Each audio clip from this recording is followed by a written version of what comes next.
Bom dia! Bom dia! Que louvor lindo! Aleluia! E o refrão fala que o próprio Jesus é um servo sofredor, a luz do mundo, aleluia! Servo sofredor, o bom pastor,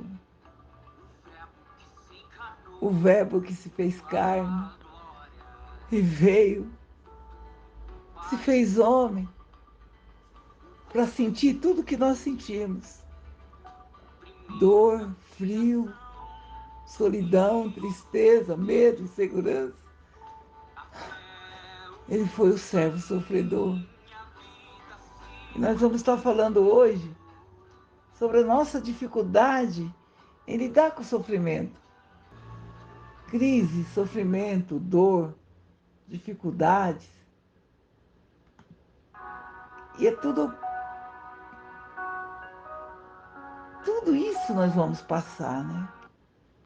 Mas o difícil é passarmos, lidar com o sofrimento, principalmente quando você pensa que você tem um Deus poderoso, majestoso, grandioso. E a coisa que a gente mais evita é sofrer, né? A gente faz tudo para fugir da dificuldade e dos sofrimentos. Mas hoje eu gostaria de tratar essa palavra de uma maneira mais didática e dizer que, desde que o mundo é mundo, desde que você nasceu, você vai enfrentar dificuldade. Ninguém aqui está brindado de passar por coisas ruins, más notícias. Então, para a gente começar né, a descrever sobre o sofrimento, eu gostaria que você abrisse sua Bíblia lá em 1 Pedro, a partir do 12, e Pedro vai estar falando assim para um povo naquela época. Amados, não estranheis a ardente prova que vem sobre vós, para vos tentar, como se coisas estranhas vos acontecessem. Ele estava advertindo o povo que viria coisas piores, sofrimentos maiores, né? E ele fala assim: mas alegrai-vos no fato de seres participantes das aflições de Cristo, para que também, na revelação da sua glória, vos regozijeis e alegreis. Se pelo nome de Cristo sois vituperados, bem-aventurados sois, porque sobre vós repousa o Espírito da glória de Deus. Amém? Louvado seja Deus. Pedro estava advertindo aquele povo sobre as ardentes provas que viria. E aí, nós vamos estar falando sobre essa palavrinha chamada sofrimento. Existe na teologia uma doutrina chamada teodiceia, que é a doutrina que estuda o mal. Teodiceia.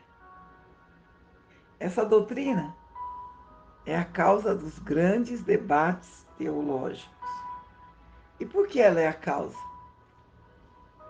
Porque para a maioria dos filósofos e alguns teólogos também, até entre aqueles que se dizem ateus, sabe?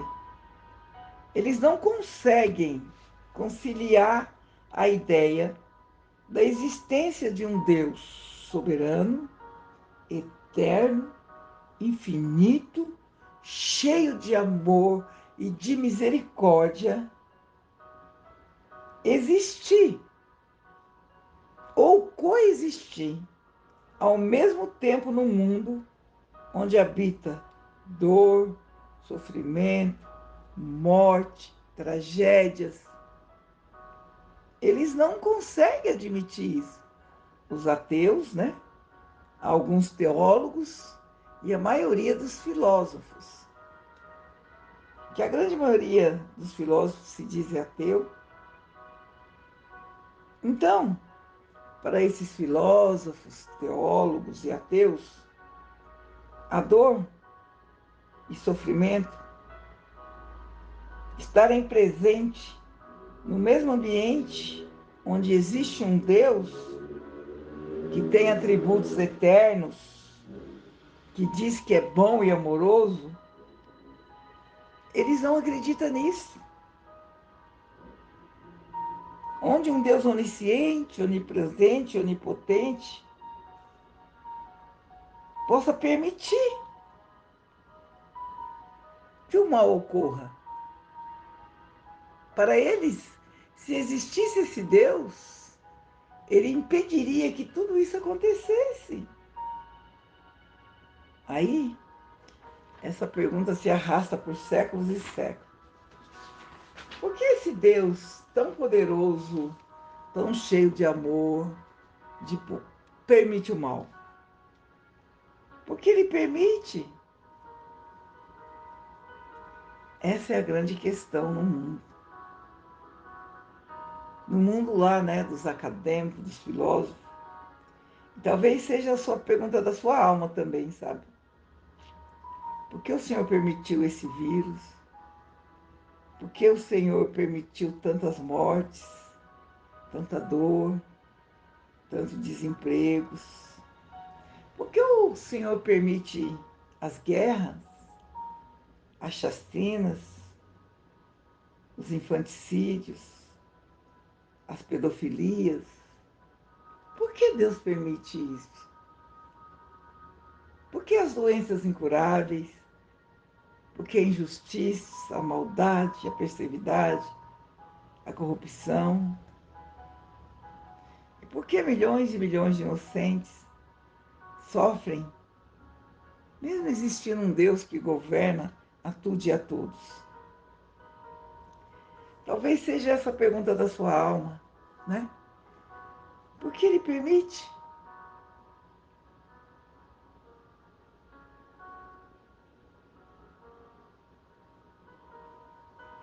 Por que ele permite? Por que, ao invés de um anjo mau ser lançado na terra, por que ele não enviou? Por que ele não evitou que isso acontecesse? A rebelião de Satanás? Por que Deus não destruiu antes de mandar aqui para baixo? Porque o mal existe. Porque as doenças existem. Porque o sofrimento existe. Esses filósofos, esses teólogos, eles vão descartar a existência de Deus por conta da existência do mal. Mas tem várias razões para entendermos porque o mal existe, a dor e o sofrimento. Primeiro, Deus não é o causador do mal. Deus não tem culpa do mal. Deus não pode praticar a maldade. Ele é imutável. Ele não muda. Ele nos ama. Deus não muda. Deus é fiel. Deus é bom. Deus é misericordioso. E não há sombra de variações nele.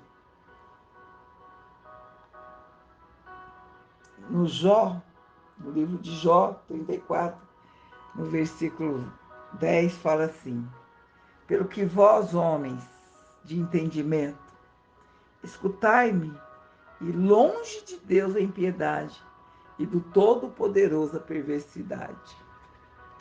Jó era um homem de Deus, que mesmo passando por tantas adversidades, por todo sofrimento que o ser humano pode um dia pensar em passar, Jó passou.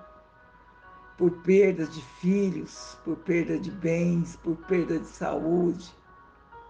Mas ele diz aqui para os amigos dele: olha, longe do Senhor a impiedade, e do Todo-Poderoso a perversidade. Deus não pode ser mau. É impossível que Deus faça o mal. É impossível que Deus seja injusto. Ele não é o causador do mal. E de onde veio o mal então, Fátima? O mal é oriundo do pecado, nós sabemos disso. Quando o pecado entrou no mundo, quando Adão e Eva desobedeceram a orientação do Senhor. Mas antes disso, aconteceu a rebelião lá no céu.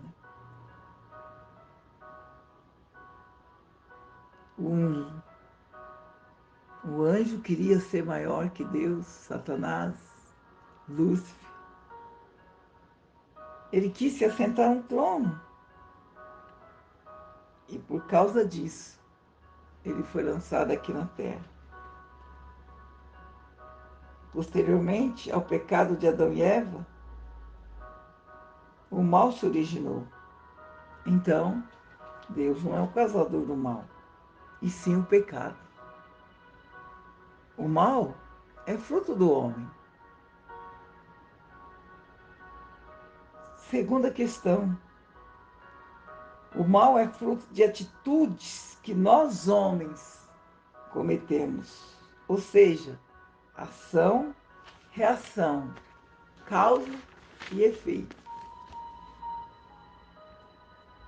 O fato de Deus nos amar não é garantia de que não sofremos nessa terra. Não mesmo. E voltando à carta que Pedro escreveu para a igreja daquela época, ela foi escrita 60 anos depois de Cristo, através do escriba Silvano. Os destinatários dessa carta eram os gentios dispersos na Ásia Menor. Provavelmente era um grupo de cristãos convertidos após o Pentecoste, do sermão de Pedro, ocasião onde com um só discurso, um discurso poderoso de Pedro, 3.000 almas se renderam aos pés da cruz. Se você quiser saber onde está essa referência, está lá em Atos. Abra seu livro lá em Atos 2, do versículo 14 ao 41, a gente vai ver Pedro fazendo o discurso dele, né? Eu vou ler só os primeiros versículos, que fala assim: Pedro, porém, pondo-se em pé com os 11, levantou a voz e disse: varões judeus, e todos que habitam em Jerusalém, seja-vos notário, escutai as minhas palavras. Porque falavam que Pedro e os discípulos estavam embriagados. Às 9 horas da manhã, Pedro fala que eles não estavam embriagados,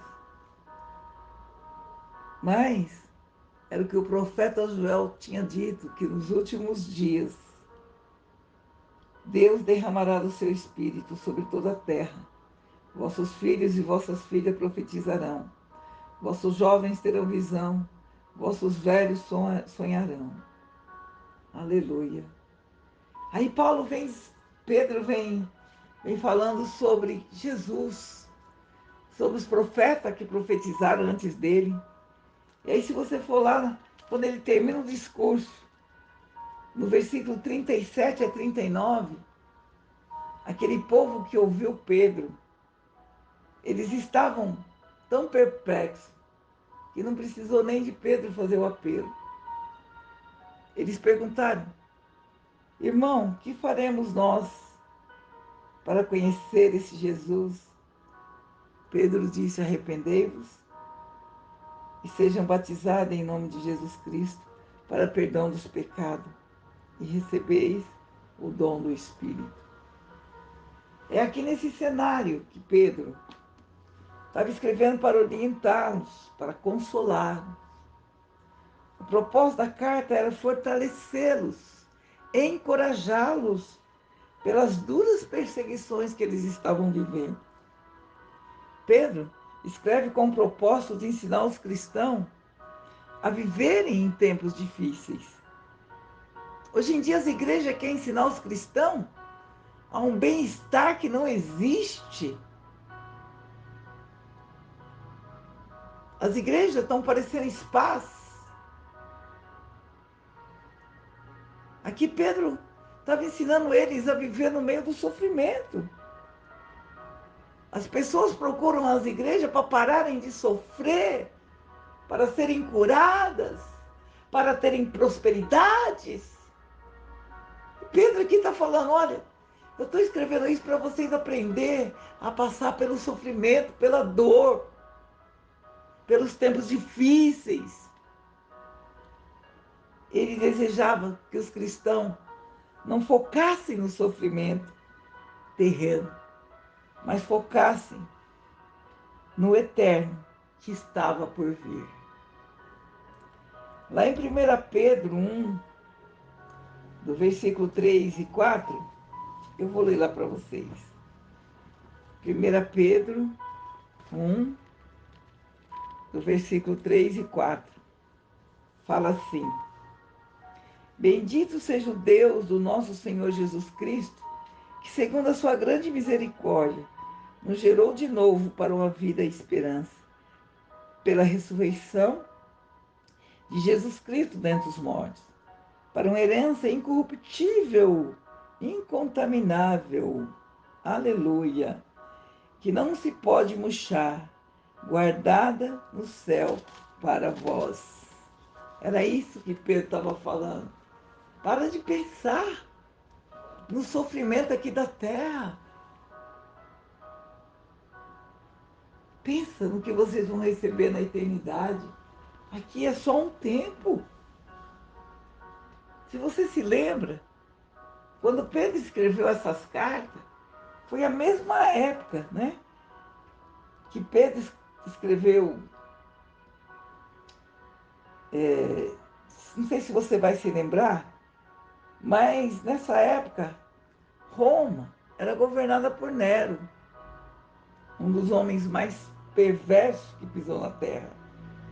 Começou por ele a perseguição aos cristãos. Ele mata, ele coloca fogo, ele degola, ele joga os cristãos no Coliseu para serem comidos por feras.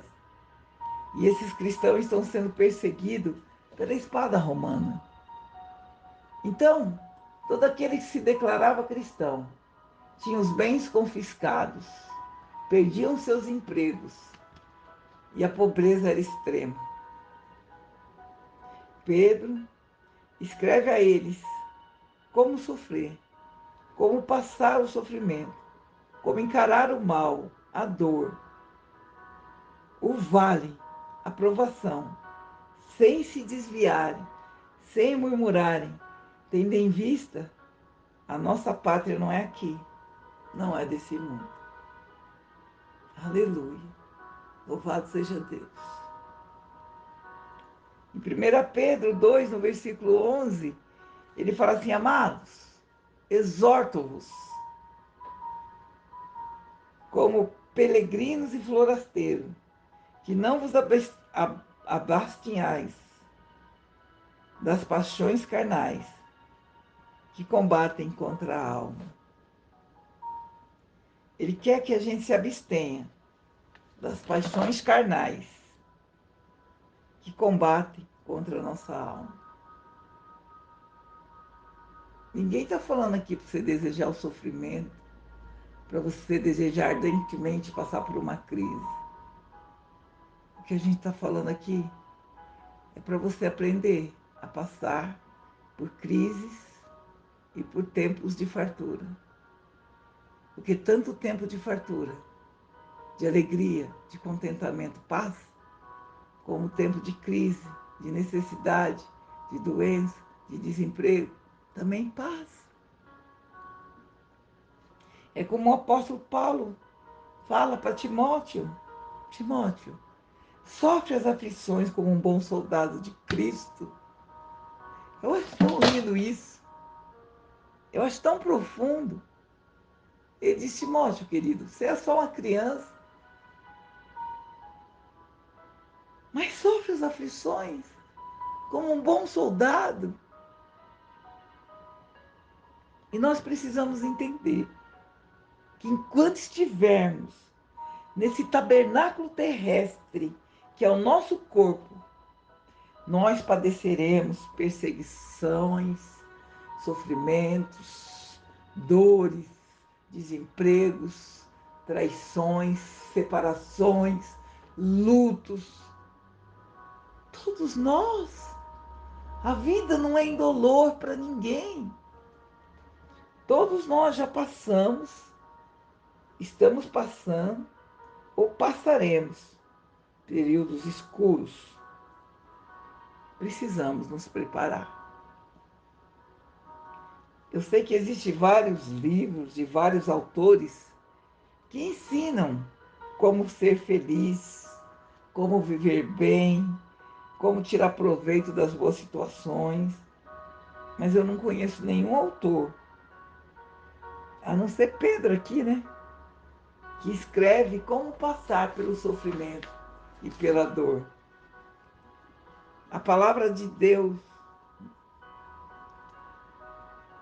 nos diz que, com o cumprimento da profecia, o período das trevas e escuridão governará.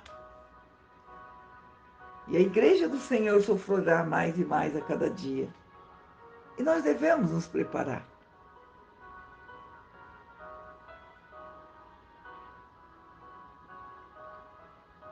Porque os dias são maus e ficarão piores.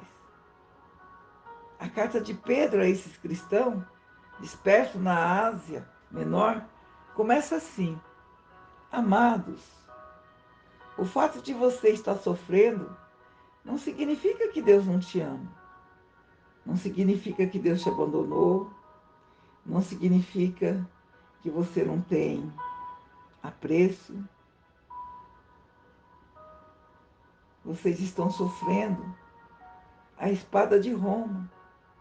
Eu sei sobre os leões do Coliseu, para quem estava com problemas financeiros. Eu sei que vocês estão sendo perseguidos. Eu sei porque se vocês se declaram cristãos, vocês perdem o emprego. Eu sei da falta de pão. Eu sei das mortes. Eu sei das prisões. Ou seja, eu sei que mesmo vocês sofrendo, Deus não deixou de te amar. Deus não se apartou de você. E ele continua: Não estranheis a ardente prova que vem sobre vós. Ele estava dizendo àqueles novos convertidos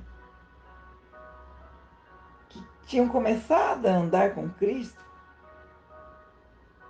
que a coisa mais natural naquela época era a perseguição a eles. Ser jogados, serem comidos por leão, era comum.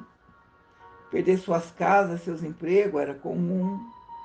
Sofrer fome e necessidade com a igreja de Esmirna, que era extremamente pobre. Era a realidade que eles viviam. E que agora eles também seriam perseguidos, jogados na fornalha, degolados por amor a Cristo. Eles deviam estar preparados para isso. Você vê que o Evangelho, ele é duro e cru.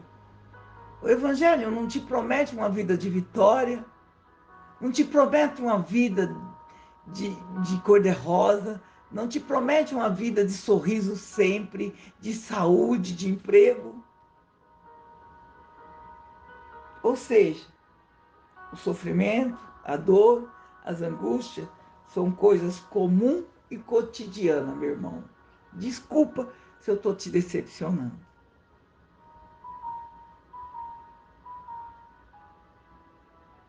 Não era o fato deles terem aceitado Jesus que lhes daria a certeza e a segurança que a partir de então eles viveriam uma vida plena de alegria, satisfações, prosperidade, ou seja, aceitar Jesus não é o passaporte da alegria, nem a assinatura de uma apólice de seguro, sabe?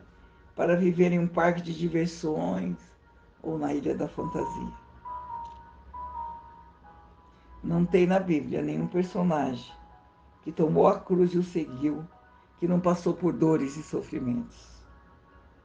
Lá em Lucas 9, versículo 23, fala assim: se alguém quer vir após mim, negue-se a si mesmo, tome cada dia a sua cruz e siga-me. Tome a cada dia a sua cruz e siga-me. O Senhor não fez esse convite sem antes adverti-los. Olha que ele fala: olha, vocês querem me seguir mesmo? As raposas têm covis, as aves do céu têm ninho para si e para sua prole. Mas o filho do homem não tem onde reclinar a cabeça. Ele estava advertindo aqueles discípulos que segui-lo significa perseguições, provações, desafiar seus limites. Foi a igreja neopentecostal que trouxe esse conceito, sabe? De que o crente não pode sofrer, que crente não pode ficar doente, crente não pode perder o emprego, crente não pode bater carro, sabe? Crente não pode ser assaltado. Pedro está dizendo, não estranhe a prova. Isso é coisa normal da vida do crente. Não há nada de novo ou errado em você sofrer. Enquanto Deus não nos restaurar e não nos levar para a nova terra, para a nova Jerusalém, aleluia, estaremos sujeitos a tudo isso aqui na terra. Infelizmente, nós vemos o sofrimento como um embaraço. Nascemos e vivemos com o objetivo de sermos felizes. Qual é o alvo da nossa vida? Termos uma boa casa, um ótimo carro, um emprego excelente, filhos lindos e saudáveis, frequentando as melhores escolas, né? Condição para viajarmos, enfim, uma vida livre de sofrimento e privações, não é isso? E quando isso não acontece, quando a realidade é outra, nós nos decepcionamos, muitas vezes questionamos por que, Deus, eu estou passando por isso, e às vezes até negamos a existência dele, como os ateus, como os filósofos. A sociedade não consegue viver com sofrimento. Por isso, vamos ver o aumento das literaturas de autoajuda, os coach, né? Tem outro nome que eu esqueci agora, depois eu lembro. Os coach do bem-estar, né? Aumenta o número de pessoas que procuram ajudas psicológicas, psiquiátricas. Aumentou o número de suicídio. Pessoas que vão para as drogas lícitas, receitadas por médicos, e ilícitas, para evitarem o sofrimento. Que é um embaraço, é um incômodo, eu não posso passar por isso. É isso que acontece dentro das igrejas. Por que você acha que as igrejas neopentecostais estão lotadas? Porque essas igrejas oferecem aquilo que o povo quer. O povo quer parar de sofrer, o povo não quer ter mais doença, o povo não quer ter mais desemprego. E tem igrejas que oferecem isso para elas. Sabia disso? Com certeza, essas pessoas não ouviriam o discurso de Pedro e Paulo se eles ocupassem os púlpitos para pregar a realidade, como eles pregavam, o que era o verdadeiro evangelho. Imagina se eles iam querer escutar Filipenses 4:12. Não digo isso como por necessidade, porque eu já aprendi a contentar-me com o que eu tenho. Eu sei estar abatido, sei também ter abundância. E em toda maneira, em todas as coisas, eu estou instruído, tanto a ter fartura, como a ter fome, tanto a ter abundância, como padecer necessidade. Eu posso todas as coisas naquele que me fortalece. Ou então, ouvir Paulo falando a Timóteo: sofre comigo as aflições de Cristo como um soldado. Esse discurso é duro demais para eles ouvirem. Por isso, temos que estar preparados, pois o tempo já chegou e agora é a hora. Às vezes você está pensando que tem paz, prosperidade para o povo, mas a evidência e a realidade estão falando outras coisas. Então, para não estranhar, quando o sofrimento bater a sua porta, pois se você não estiver preparado, você vai começar a questionar Deus. Deus, por que eu? O que está acontecendo comigo? Por que exatamente eu? Tem tanta gente pior que eu vivendo bem. Tem tanta gente que nem vai à igreja e está prosperando. Tem tanta gente que te rejeita em lugares altos, estão em lugares altos de honra. Eu sou dizimista, sou fiel, ajudo os pobres, vivo uma vida reta, eu sou honesto. Olha o que me acontece, olha o que eu estou passando. Essa é a pergunta de Jó também. Um homem reto, presta atenção, íntegro, sincero e temente a Deus. Era um homem que praticava a bondade, atendendo aos órfãos, às viúvas, e tratando todos os seus servos com dignidade e justiça. Mesmo assim, foi acometido de todas as privações que um ser humano pode suportar. Mas foi esse mesmo Jó que, no meio de toda a sua aflição e angústia, consegue declarar: nu saí do ventre da minha mãe, e nu tornei para lá. O Senhor deu, o Senhor tomou. Bendito seja o meu Senhor.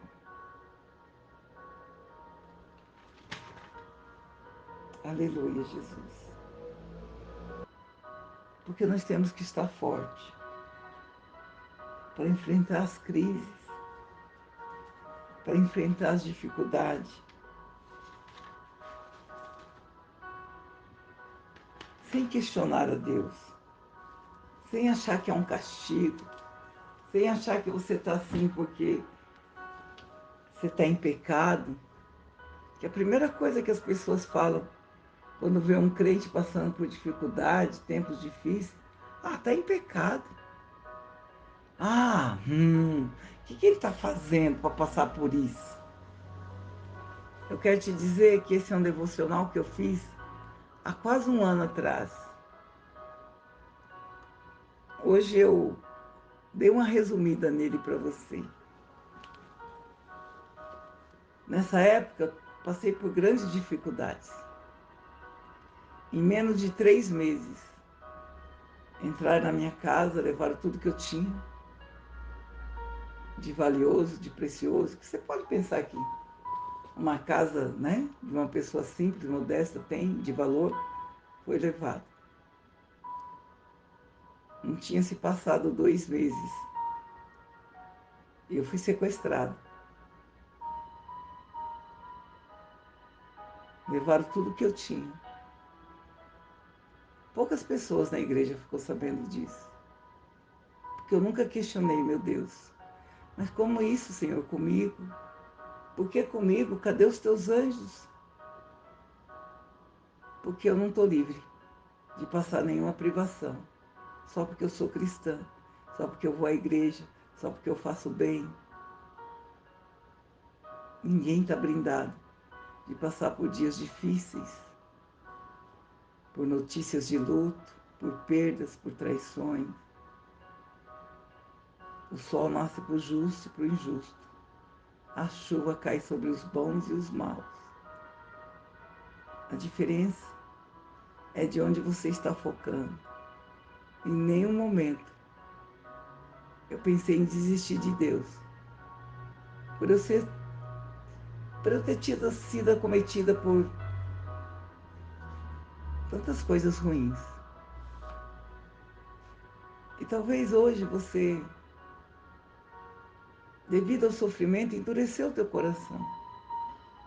Ah, você está falando isso porque você só sofreu um assalto e um sequestro. Eu perdi pessoas. Eu perdi pai, mãe, filhos nessa pandemia. Oh, meu Deus. Como é difícil, Senhor, lidar com a dor, com a perda. Mas nos ensina, Deus, a passar por tudo isso, sem te questionar, ó Altíssimo. Porque o Senhor é Deus soberano sobre tudo e todos. Ah, você está falando isso? Porque não foi você que perdeu o emprego de 20 anos e ficou desempregado. Eu quero te dizer que tudo passa. Aqui nesse mundo tudo passa. Nada é eterno. Só o que é eterno é a palavra do Senhor, que ela não muda. E Ele é soberano sobre todos e todos. Eu quero te dizer que o sofrimento, ele te molda, sabe? Não existe crescimento sem sofrimento. E é como eu digo, muitas vezes é o sofrimento que nos aproxima mais de Deus. Tem pessoas que só lembram do Senhor passando por dor. Não questione a sua dor, seu sofrimento, a sua necessidade. Que você consiga declarar como Jó: não saí do ventre da minha mãe e não voltarei para lá. O Senhor me deu, o Senhor tomou. Bendito seja o meu Senhor. Amém e amém, Senhor.